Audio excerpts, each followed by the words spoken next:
The sun had already set when David left the community center. He had spent the whole day helping a group of teenagers prepare for a job fair, and though he was tired, there was a small smile on his face. He loved his work, mentoring young people, giving them the kind of support he never had when he was growing up. It gave him purpose even when the world didn't always feel fair. He walked slowly down the quiet street, his worn briefcase in hand. The city lights flickered above, reflecting on the wet pavement from an earlier drizzle. The smell of roasted coffee drifted from a nearby cafe. He decided to stop there to wait for his friend, who had promised him a ride home. David checked the time on his phone. His friend was running a few minutes late, as usual. He leaned gently against the light post near the cafe's entrance, humming a tune he remembered from his childhood. It was peaceful for a moment, the kind of silence that wraps around you after a long, busy day. Inside the cafe, a few people sat by the windows, sipping their drinks, tapping on laptops, and chatting quietly. David didn't go inside. He didn't want to order anything. He just wanted to wait. He stood there with his hands in his pockets, minding his own business, occasionally glancing down the street for his friend's car. After about 10 minutes, a patrol car turned the corner. Its headlights flashed across the street, briefly lighting up David's face. He didn't pay much attention at first, but the car slowed down too slowly. It came to a stop just a few meters away. 2 officers sat inside. One of them, the next morning, came with heavy air and quiet streets. The night before still echoed in David's mind, the flashing lights, the voices, the sound of the handcuffs. He hadn't slept much. Every time he closed his eyes, the scene replayed like an old film stuck on repeat.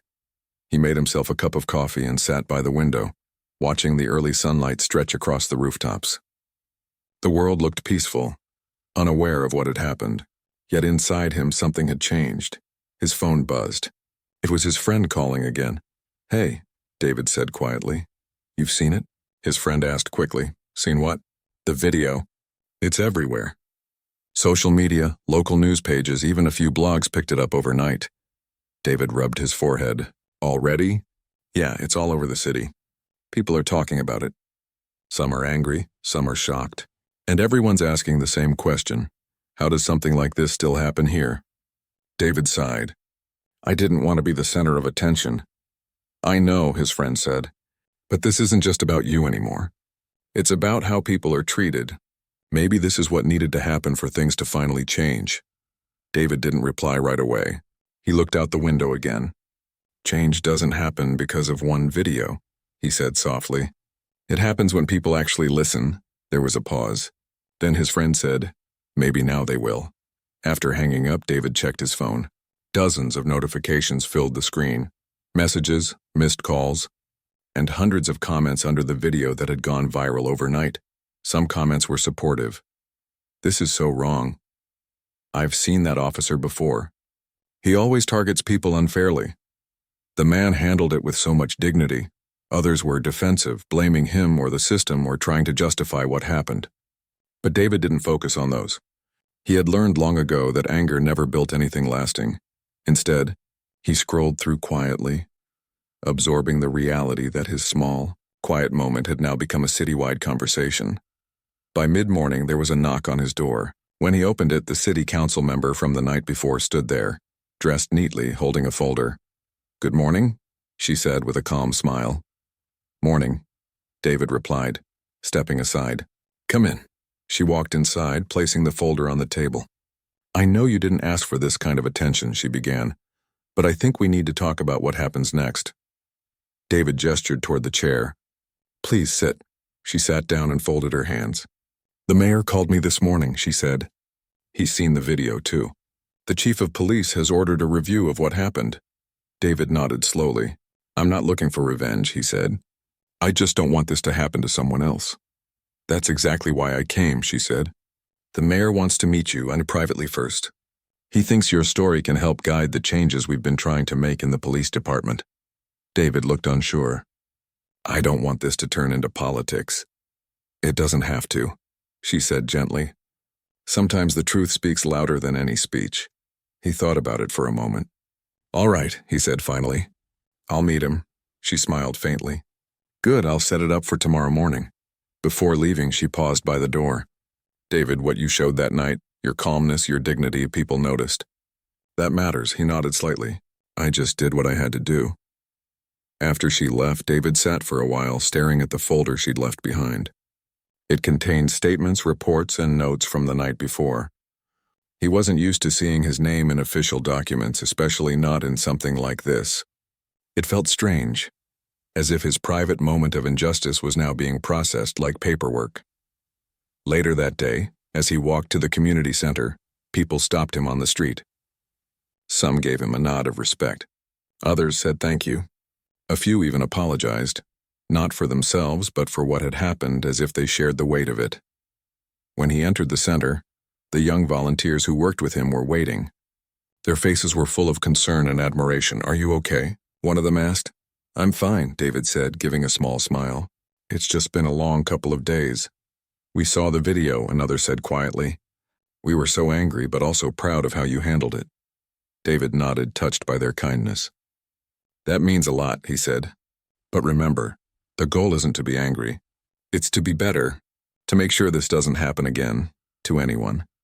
He spent the afternoon with the young people, helping them prepare for a charity event they were organizing for local families.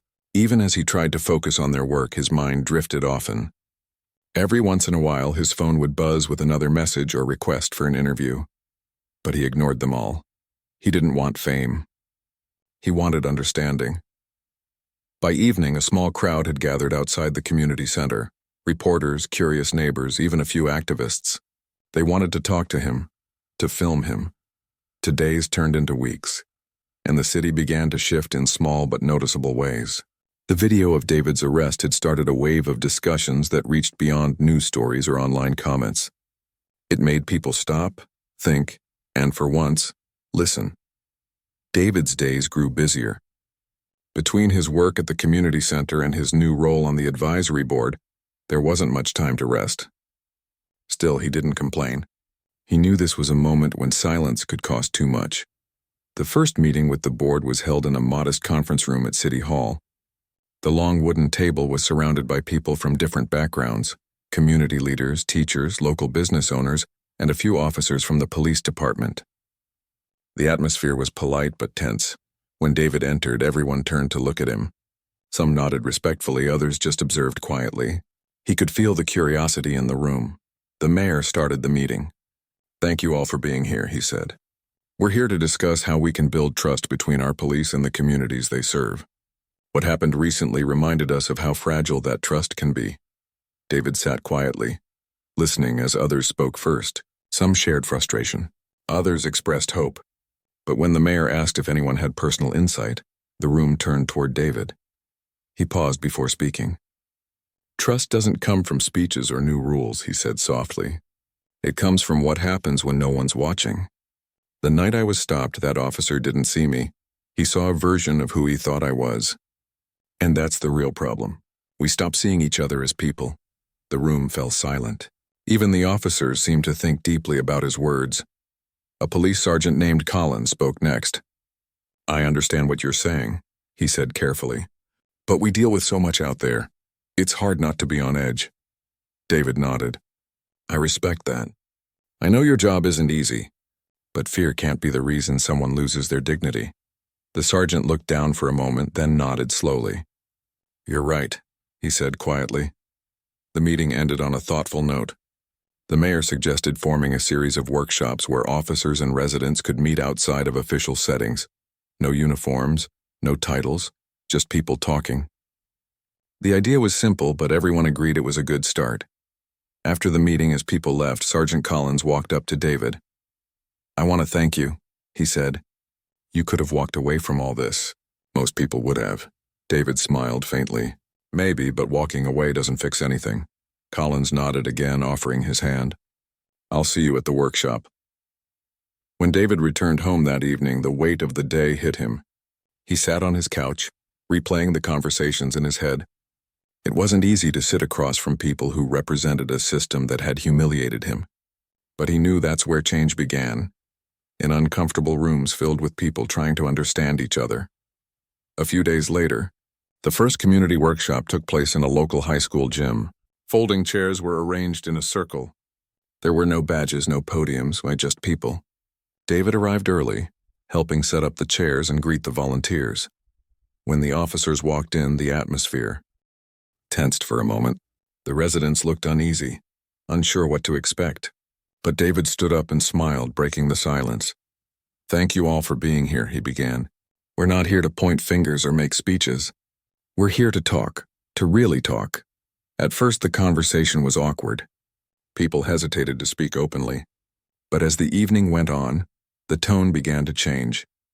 Months passed, and the city looked different now, not because the buildings had changed or the streets were cleaner, but because the air felt lighter. People greeted officers without hesitation. Patrol cars that once caused nervousness now brought a sense of safety again. It wasn't perfect, but it was progress, and everyone could feel it.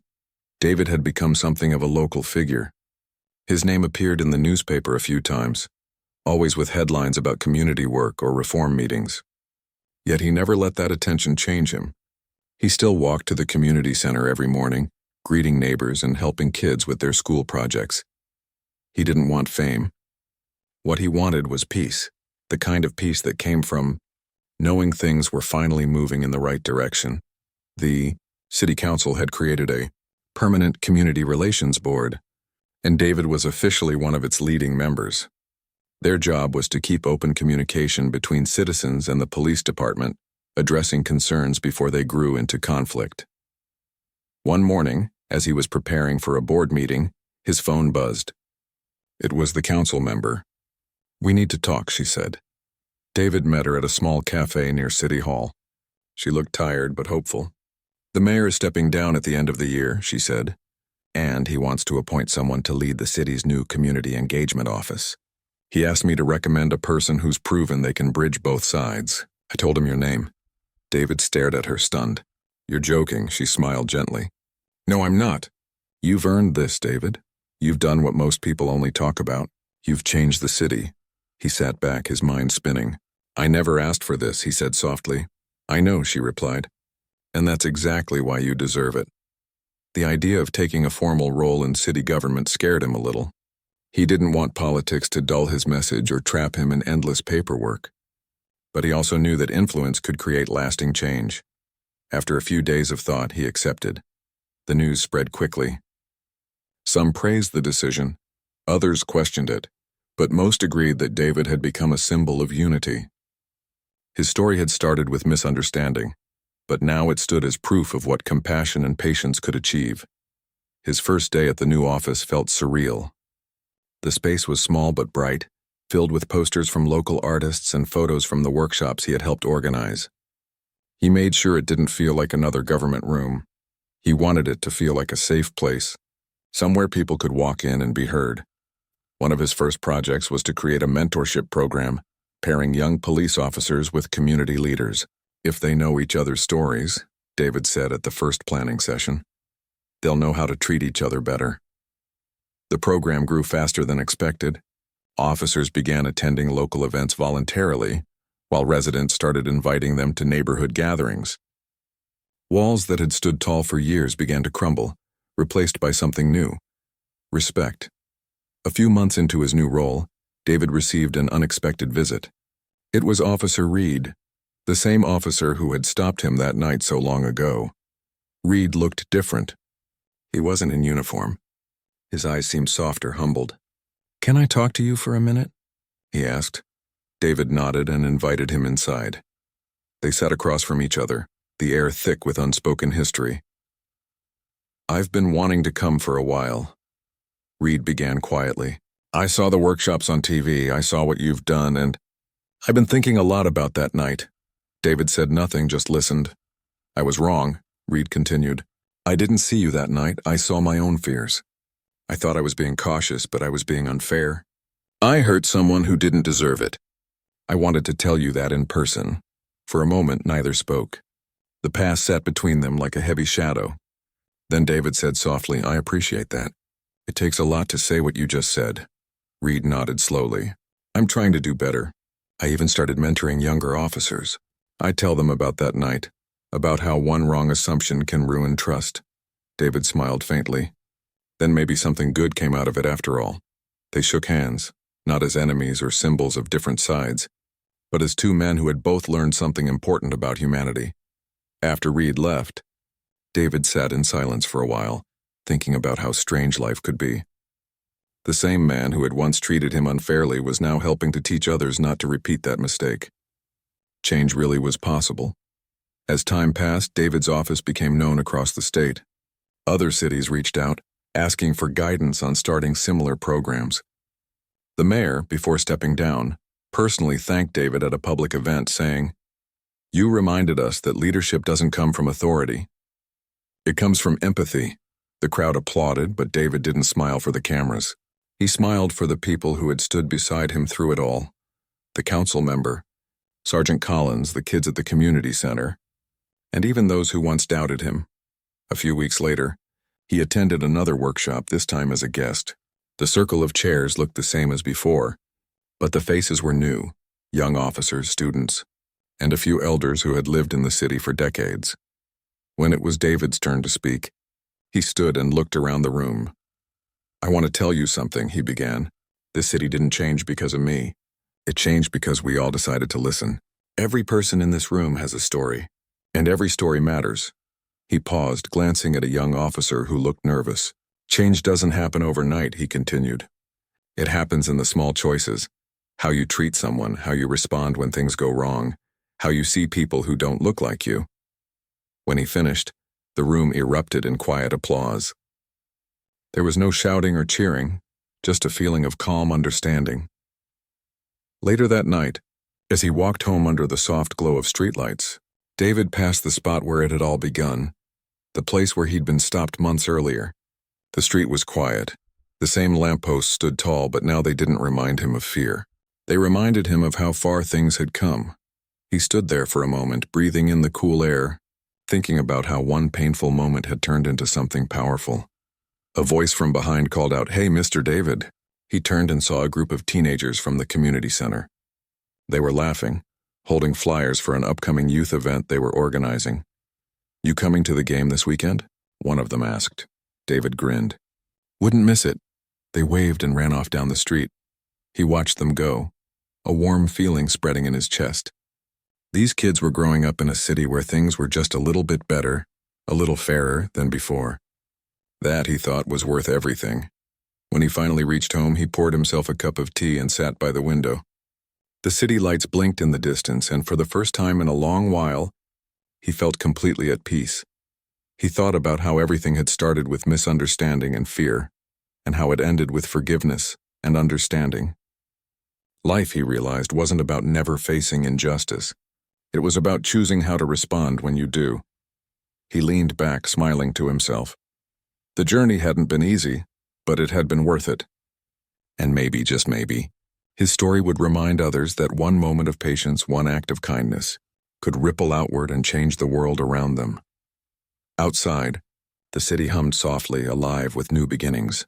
Somewhere in the distance, a police car drove by, not as a threat, but as a promise that things could be different. David closed his eyes, whispered a quiet prayer of gratitude, and let the peace of the night settle over him. For the first time since that night, he truly believed, and this was how change begins, and this was how it lasts.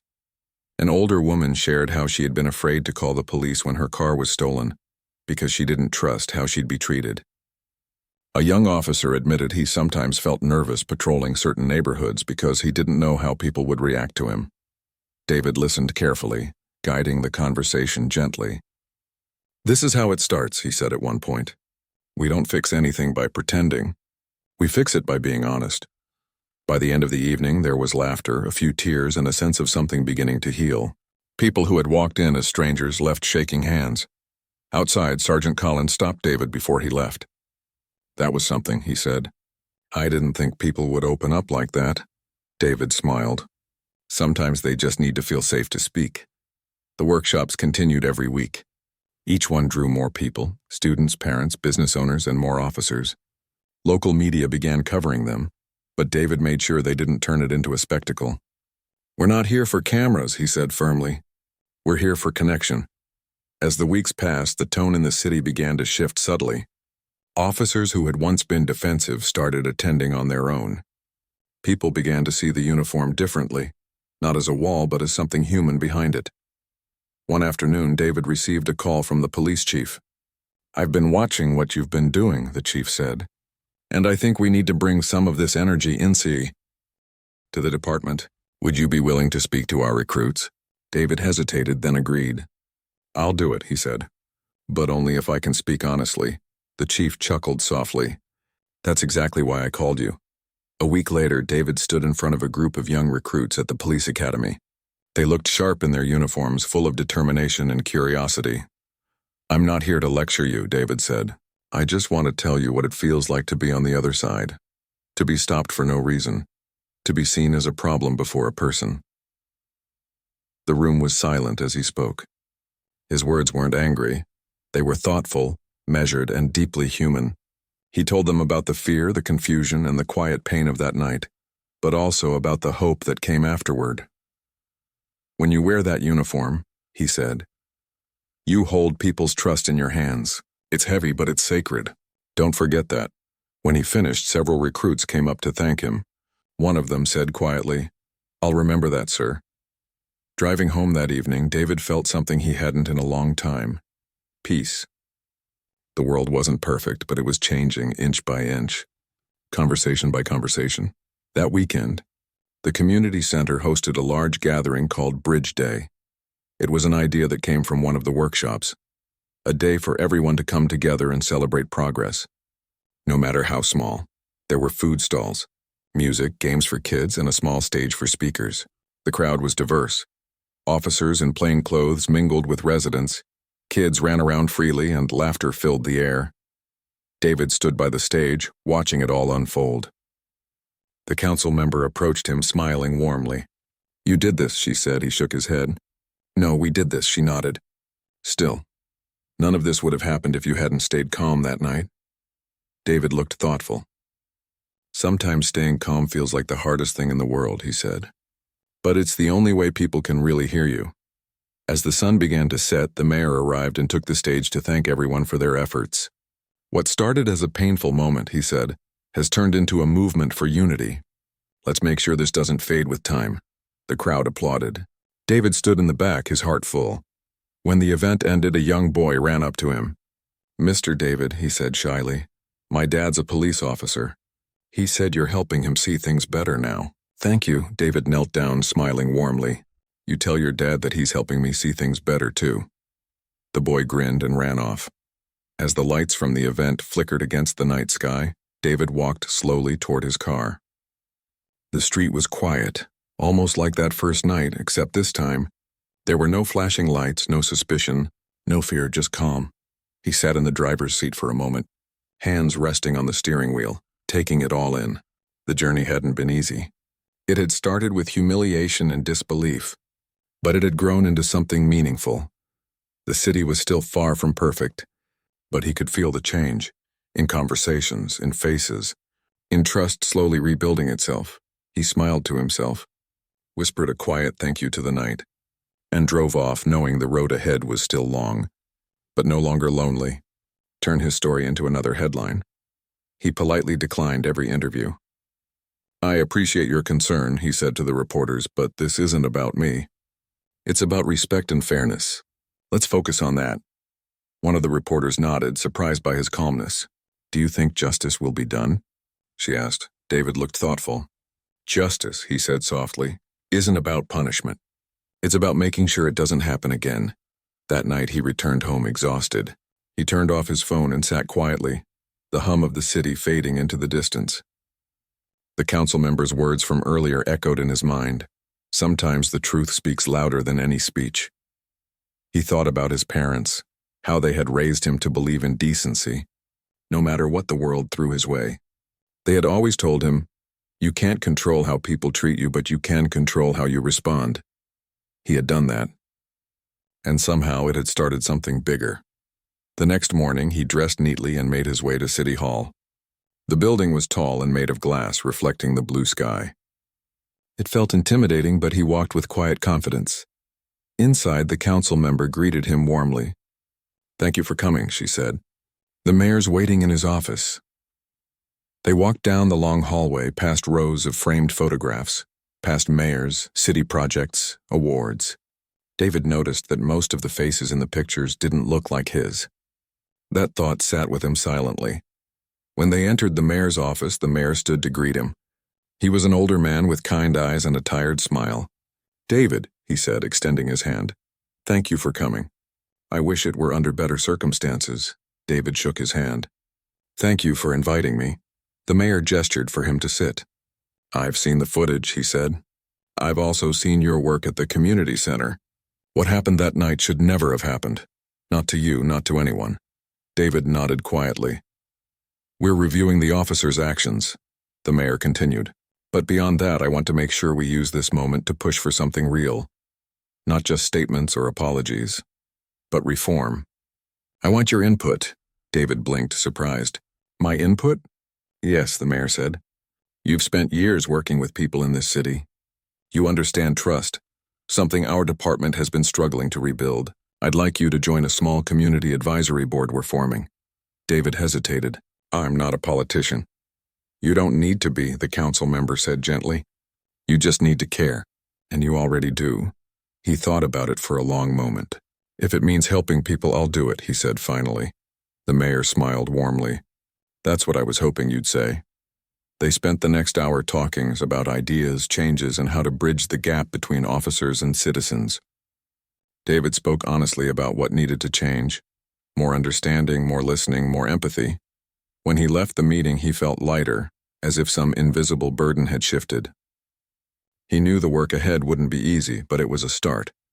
Outside City Hall, a few people were waiting. Reporters again, cameras ready. This time he didn't turn away. He stepped forward and said simply, "I'm not here to blame anyone. I'm here to help fix what's broken. We can do better, all of us." The words were short, but they carried weight. Later that evening, as the sun dipped below the skyline, David stood once again outside the same cafe where everything had begun. The street was quiet now, calm. He looked around at the familiar buildings, the same sidewalks, and yet everything felt different. He thought about how one small, unfair moment had turned into something bigger. It wasn't about anger anymore. It was about responsibility. His, theirs, everyone's. As he walked away from the cafe, the wind brushed gently across his face. He didn't know what tomorrow would bring, but for the first time in a long while, he felt hopeful. Younger man with sharp eyes stared at David through the windshield. David shifted slightly, unsure what they were looking at. The officer said something to his partner. Then the car made a U-turn and pulled up beside the sidewalk. David straightened up, thinking maybe they were looking for someone.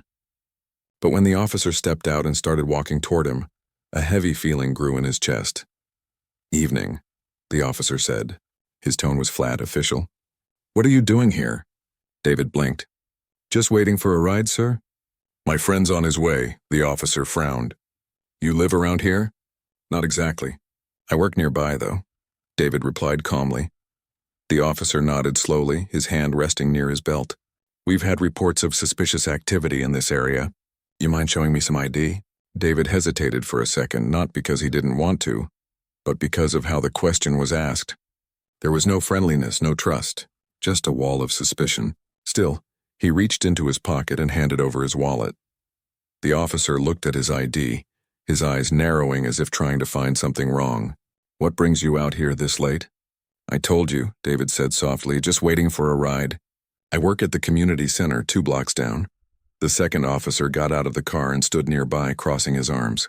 The first officer walked around David's car, shining a flashlight through the windows. The sound of the handcuffs clicking shut echoed faintly in the quiet night. The people watching from the cafe window exchanged worried looks.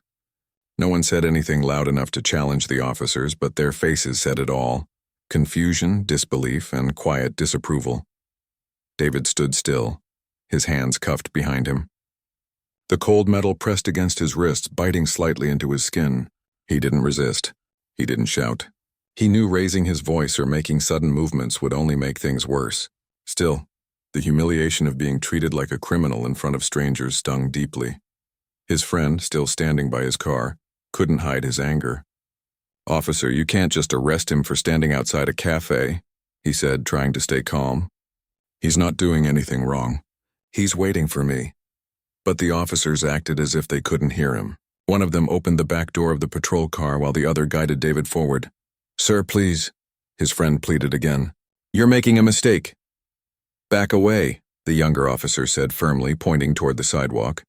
"If you interfere, you'll be detained too." The friend stepped back reluctantly, clenching his fists but saying nothing more. David turned his head slightly as they led him to the car. His eyes met his friend's for a brief moment. A silent message passed between them. "Stay calm. Don't make this worse." As he was helped into the back seat, David tried to keep his breathing steady. He could feel the curious eyes of the crowd still on him. He had spent years building respect in this neighborhood, helping kids, supporting families, and now he was being driven away like a criminal, all because he stood in the wrong place at the wrong time. Inside the car, the hum of the engine filled the silence. The radio crackled with other officers' voices. The younger cop glanced at him in the rearview mirror once or twice but didn't say anything. The older one, who had mostly stayed quiet earlier, spoke first. "You should have just moved along when we asked," he said, his tone calm but cold. David lifted his head slightly. "With all due respect, officer, I didn't think waiting for a ride was illegal." "It's not," the younger one muttered under his breath. But the older officer shot him a look and he went silent. David leaned back, looking out the window as the city lights blurred by. His mind wandered to the kids at the community center, the ones he always told to keep faith in fairness and justice. He wondered how he would explain this to them. The patrol car stopped outside the small local precinct. The officers led him inside, still handcuffed. The building was mostly quiet at that hour. A tired-looking receptionist sat behind the desk typing slowly. When she looked up and saw David, her eyebrows furrowed. "What's this?" she asked. "Loitering and refusing to comply," the older officer replied. The woman gave him a puzzled look. "Loitering? Out there by the cafe? That's not even private property." "He wouldn't move along when we asked," the officer said defensively.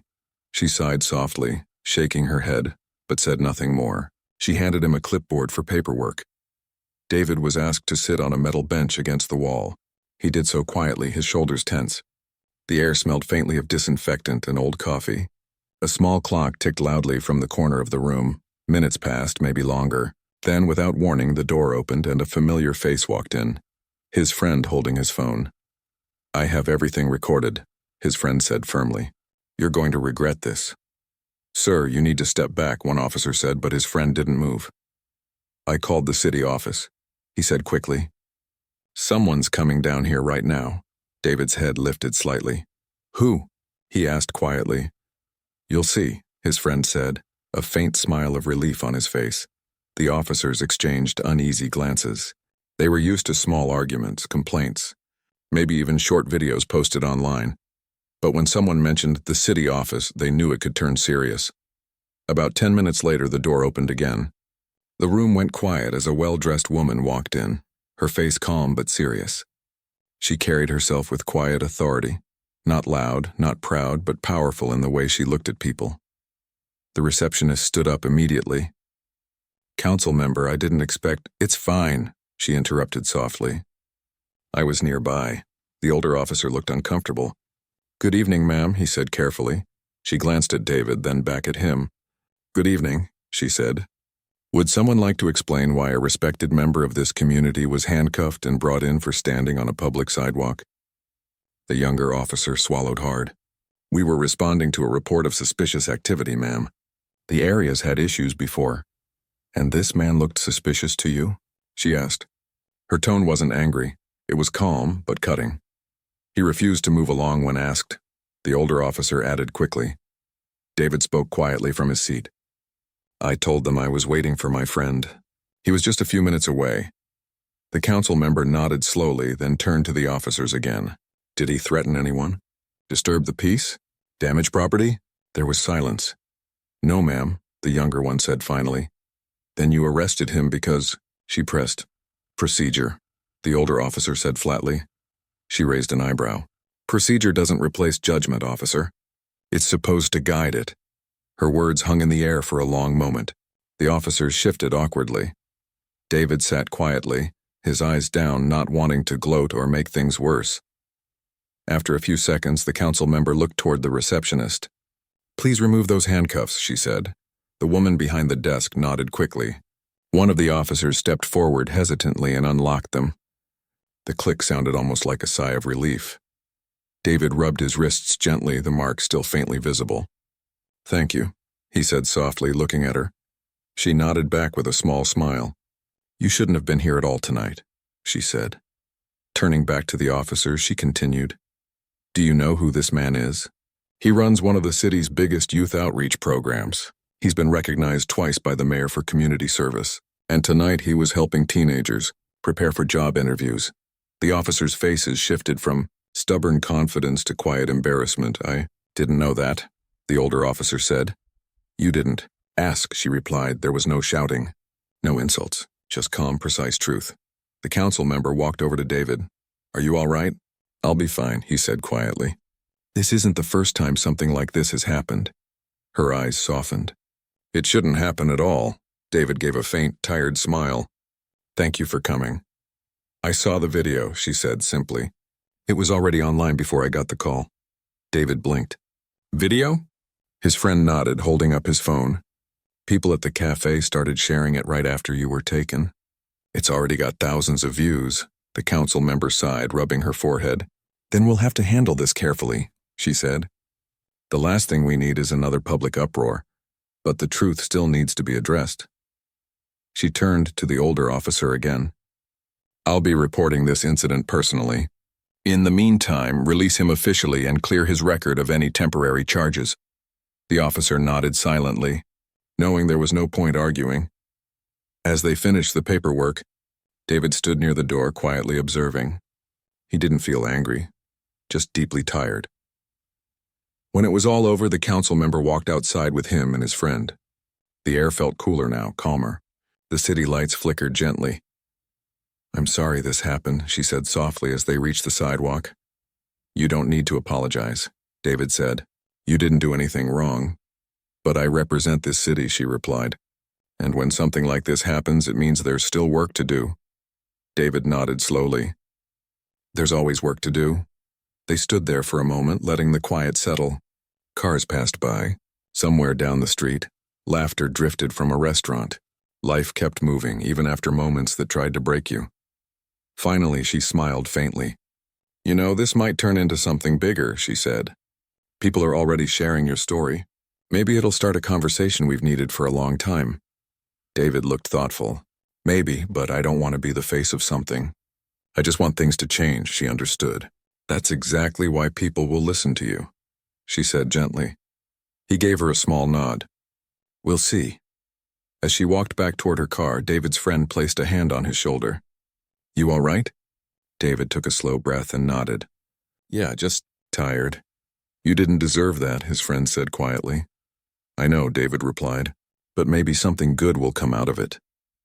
He looked up at the night sky, the same sky he had looked at earlier, sitting in the back of the police car.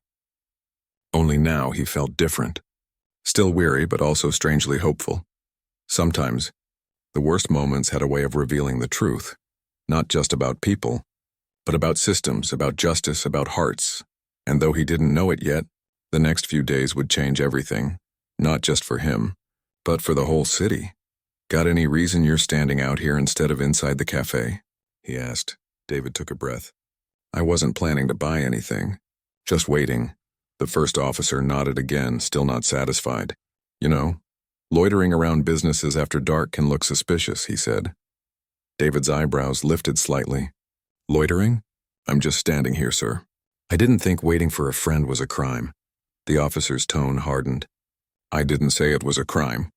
I'm just asking questions." "You seem nervous." David felt his throat tighten. "I'm not nervous," he said, trying to keep his voice steady. "I just don't understand what this is about." A couple of people walking by slowed down, sensing tension. The cafe's glass door opened as someone stepped out, watching quietly. The officer's partner stepped closer. "Let's not make this difficult," he said. David frowned slightly, glancing between them. "I'm not making it difficult. I'm answering your questions." but his calmness seemed to bother them even more. The first officer put his hand on his shoulder. "Sir, I'm going to ask you to move along." David blinked again. "Move along where?" "My friend is on his way." "You can wait somewhere else," the officer said. "Why? I haven't done anything wrong." David replied, his voice still polite but firmer now. That was when the officer's patience seemed to break. "Don't raise your voice," he said sharply. "I'm not," David said quietly. "I'm just saying—" "Sir, step away from the building," the officer interrupted. The tension was starting to draw more eyes. A woman inside the cafe whispered to a man at the counter. A young guy sitting outside put his phone down, pretending to text but recording instead. David exhaled, glancing down the street again. His friend's car still wasn't there. "Officer," he said slowly, "I've been standing here 10 minutes. That's all." The officer took a step back, talking into his radio. "Possible trespasser outside Main and Grove. Requesting another unit to confirm." David's heart sank. "This isn't necessary," he said quietly. The second officer's tone was colder now. "Sir, we've asked you politely. Either step away from the property or we'll have to detain you until we sort this out." David stared at him, realizing that no matter what he said, they had already made up their minds. He took a step back, trying to show he wasn't resisting. "All right, I'll wait over there," he said, pointing toward the sidewalk across the street. But the first officer stopped him. "Hold on, don't move yet." David froze, confused. I said don't move," the officer snapped. "We'll figure out what's really going on here." The flashlight shone in his eyes now. It wasn't just an investigation anymore. It was humiliation. Inside the cafe, the woman at the counter pulled out her phone and whispered, "Isn't that the man from the youth center? He helped us during the food drive last year." Her manager frowned and nodded. "Yeah, that's him." Meanwhile, David stood there silently, the cold wind brushing his face. He wished his friend would hurry. The radio crackled again. The second officer said, "Backup's on the way." "For what?" David asked, his voice calm but tired. "Sir, don't question me," the officer said sharply. "Just stay where you are." David's friend's car finally turned onto the street, headlights brightening the scene. He slowed down, confused to see police lights flashing. He pulled over quickly and jumped out. "Hey!" he called. "What's going on?" "That's my friend." The officers turned toward him. "Stay back, sir," one of them said. David's friend raised his hands. "He works with me at the community center." "You've got it wrong." But they didn't seem to listen. One officer told the other to keep him out of it. David sighed softly. "It's fine," he told his friend. "I'll handle it." The younger officer stepped closer. "Sir, I'm going to need you to put your hands behind your back." David's eyes widened slightly. "For what reason?" "Suspicious behavior," the officer said. "Until we confirm your identity." "I already gave you my ID," David said, disbelief in his voice. The officer didn't respond. He turned David around gently but firmly and took out the cuffs. David's friend shouted, "This is crazy! You can't just—" "Sir, step back," the officer ordered again. David didn't resist. He just looked down at the pavement, feeling a deep sense of sadness. Not anger, just tiredness. He had spent years teaching young people to stay calm in unfair situations. Now he was standing in one himself. As the cuffs clicked around his wrists, a quiet voice from the crowd said, "That man doesn't deserve that." Another voice added, "He's the one who helped start the after-school program." The officers ignored them, focusing on procedure, blind to the faces watching. David's friend pleaded again. But nothing changed. The night felt heavier now, not because of the air, but because of the weight of being misunderstood. David looked up at the stars for a moment before being guided toward the patrol car. "It's okay," he whispered to himself. "Stay calm. Always stay calm." The officers didn't know it yet. But this simple arrest, this quiet act of misjudgment, would soon reach people far beyond that small street corner. And among those who would hear about it was someone powerful enough to change the entire story.